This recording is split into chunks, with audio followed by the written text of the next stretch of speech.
I'm Christine Frizzell in Washington. Tonight, the Trump administration continues to make the case the military action in the Caribbean is being carried out in the name of keeping America safe. Democrats are becoming more vocal, though, in their insistence the lack of transparency about the attacks is having the opposite effect.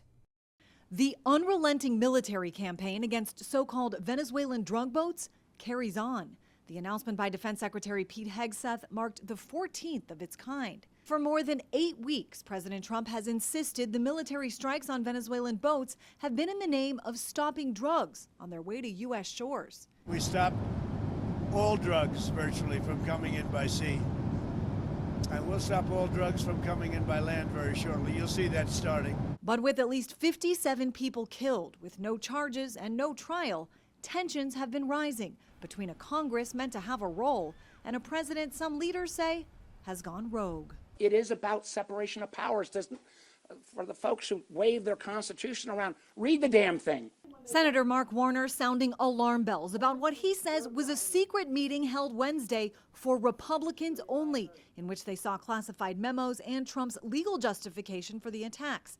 National security meetings have previously almost always been bipartisan. When you politicize decision-making about putting our service members in harm's way, you make them less safe.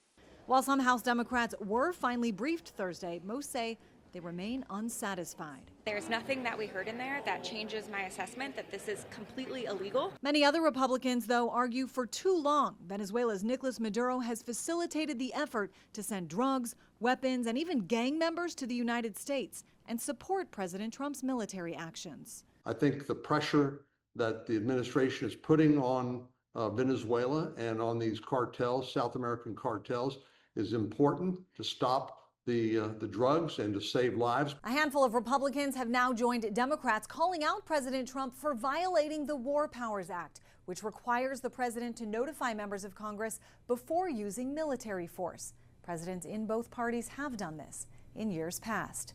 I'm Christine Frizzell reporting.